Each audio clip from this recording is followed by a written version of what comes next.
I'm breaking out the Bintac Defender 2 again. I want to do some grouping tests with different shot from Texoma Precision Pellet. We got some bird shot, some buckshot. We got some biggins.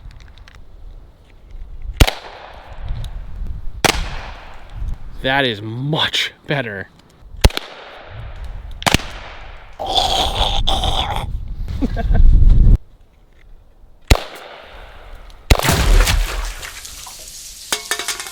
Now I know it's just a soda can, but the fact that it sheared it in half and left it on the table is kind of impressive.